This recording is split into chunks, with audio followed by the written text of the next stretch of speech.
আসসালামু আলাইকুম। পাওয়ার পয়েন্টে যে কোনো প্রেজেন্টেশন উপস্থাপনে ভিডিও এবং অডিও ইনসার্টের কোনো বিকল্প নেই। কিন্তু ভিডিও ইনসার্ট করতে গিয়ে আমরা অনেক সময় যে সমস্যাটায় পড়ি সেটা হলো ভিডিওটি অনেক বড়, এটিকে কেটে ছোট করতে হয়। ভিডিও কাটার সঠিক সিস্টেমটি না জানার কারণে আমাদেরকে অনেকটাই বিপদে পড়তে হয়।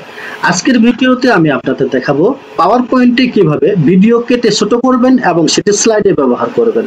চলুন তাহলে শুরু করি। সেজন্য প্রথমেই আমি একটি পাওয়ার পয়েন্ট ওপেন করছি। আমি একটি পাওয়ার পয়েন্ট ওপেন করলাম। এরপর ব্ল্যাঙ্ক প্রেজেন্টেশনে ক্লিক করে একটি ব্ল্যাঙ্ক প্রেজেন্টেশন নিয়ে নিচ্ছি। বাই ডিফল্ট যে টেক্সটগুলো রয়েছে আমি মাউস দ্বারা সবগুলোকে সিলেক্ট করে কিবোর্ড থেকে ডিলিট পেস্ট করে এগুলো ডিলিট করে দিলাম। এখন এখানে যে ভিডিওটি আমরা কেটে ছোট করতে যাচ্ছি সেটি ইনসার্ট করব। সেজন্য ইনসার্টে ক্লিক করার পরে একেবারে ডান পাশে দেখুন ভিডিও রয়েছে। এই ড্রপ ডাউন মেনুতে যদি ক্লিক করি দুটি অপশন দেখতে পাবো, online video, video on my PC. আপনি যদি অনলাইন থেকে ভিডিও নিতে চান তাহলে অনলাইন ভিডিওতে ক্লিক করবেন, আর যদি আপনার পিসি থেকে কোনো ভিডিও নিতে চান তাহলে ভিডিও অন মাই পিসি এটাতে ক্লিক করবেন। আমি ভিডিও অন মাই পিসি এর উপরে ক্লিক করে দিলাম। এখন যেখানে আমার ভিডিও রয়েছে সেখানে আমাকে নিয়ে যাবে। আমি এখান থেকে আমার এই ভিডিওটি এখানে ইনসার্ট করতে চাই, এই জন্য এর উপর ডাবল ক্লিক করে আমি ভিডিওটি এখানে ইনসার্ট করলাম। ভিডিওটি ইনসার্ট হয়ে গিয়েছে। এখন ভিডিওটির দৈর্ঘ্য যদি আমরা দেখি, এটি হচ্ছে 13 মিনিট 15 সেকেন্ড 39 মিলি সেকেন্ডের একটি ভিডিও। এত বড় ভিডিও তো পাওয়ার পয়েন্টে কখনোই ব্যবহার করা যাবে না, কাজেই এটিকে কেটে ছোট করতে হবে। এই ভিডিওকে আমরা কেটে ছোট করব, সেজন্য দেখুন ফরম্যাটের ডান পাশে প্লেব্যাক রয়েছে, এখানে ক্লিক করুন। এরপর বাম দিক থেকে একটু ডান পাশে গেলে দেখতে পাবেন ট্রিম ভিডিও নামে একটি অপশন রয়েছে, এই ট্রিম ভিডিওতে ক্লিক করুন। আমি ট্রিম ভিডিওতে ক্লিক করে দিলাম। এরপর আপনার সামনে এরকম একটি অপশন চলে আসবে। এখানে ভিডিও শুরু থেকে কতটুকু সময় নেবেন এবং শেষ দিক থেকে আপনি কতটুকু সময় কর্তন করবেন সে টাইমটি এখানে দেওয়া আছে, স্টার্ট টাইম এবং এন্ড টাইম।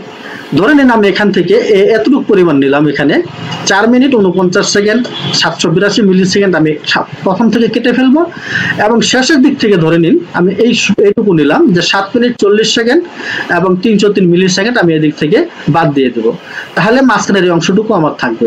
এভাবে সিলেক্ট করার পরে জাস্ট ওকেতে ক্লিক করুন। একটু সময় নেবে, এই সময়টুকুর মধ্যে ভিডিও কাটা হয়ে যাবে। ভিডিওটি কাটা হয়ে গিয়েছে। এখন যদি দেখি আমরা কতটুকু থাকলো, লক্ষ্য করুন এখানে মাত্র 2 মিনিট 50 সেকেন্ড রয়ে গেছে। এখন এই ভিডিওটি আপনি আপনার স্লাইডে ব্যবহার করতে পারবেন। স্লাইডে ব্যবহার করার জন্য ভিডিওতে ক্লিক করুন।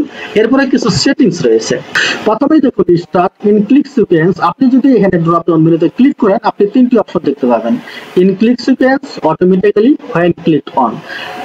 আপনি যদি অটোমেটিক্যালি এটা সিলেক্ট করে দেন তাহলে স্লাইড শো হওয়ার সাথে সাথে ভিডিওটি শুরু হবে। আমি এখানে ক্লিক করে দিলাম। এরপরে প্লে ফুল স্ক্রিন, আপনি যদি এখানে ক্লিক করেন তাহলে এটি ফুল স্ক্রিনে প্লে হবে। তারপর হাইড হোয়াইল নট প্লেইং, আপনি যদি এখানে ক্লিক করেন তাহলে আপনি যখন এটি প্লে হবে না তখন এটি হাইড হয়ে থাকবে, স্লাইডে দেখা যাবে না। এরপরে ডান পাশে রয়েছে লুপ আনটিল স্টপ, আপনি এখানে ক্লিক করে দিলে এটি লুপ হতে থাকবে, চলতে থাকবে স্টপ হওয়ার পুরো পর্যন্ত। এই সেটিংগুলো এখানে ঠিক করে নিতে পারেন। এরপরে আপনি চাইলে পরবর্তী আরো কোনো স্লাইড নিয়ে সেখানে আরো নতুন নতুন ভিডিও নিতে পারবেন, বা অডিও বা টেক্সট আপনি যে কোনো কিছু এখান থেকে নিতে পারেন। এখন এটা যদি আমরা স্লাইড শো করে দেখি, আমি স্লাইড শোতে ক্লিক করে দিলাম, শিফট চেপে ধরে মাউস দ্বারা স্লাইড শো হচ্ছে, শেপ আউটলাইনে ক্লিক করে নো আউটলাইন। তাহলে নিশ্চয়ই বুঝতে পেরেছেন যে পাওয়ার পয়েন্টে যে কোনো ভিডিও ইনসার্ট করার সময় কিভাবে ভিডিওকে কেটে ছোট করতে হয়। ভিডিওটি যদি ভালো লেগে থাকে তাহলে নিচে একটি লাইক দিয়ে দিন এবং কমেন্টসে আপনার অনুভূতিটি জানিয়ে দিন। আর যদি ভিডিওটি একটু ভালো না লেগে থাকে তাহলে ডিসলাইক দিতে পারেন এবং কমেন্টসে সেটি জানিয়ে দিবেন। পরবর্তীতে যে কোনো ভিডিও আপলোডের সময় আপনার মতামতকে গুরুত্ব দিয়ে আমার সেই ভুল ত্রুটিগুলো সংশোধন করার চেষ্টা করব। আজ এ পর্যন্তই, দেখা হবে আগামীতে নতুন কোনো ভিডিওতে নতুন কোনো টিউটোরিয়াল নিয়ে। আশা করি সে পর্যন্ত ভালো থাকবেন, সুস্থ থাকবেন এই প্রত্যাশা রইল। আল্লাহ হাফেজ, আসসালামু আলাইকুম।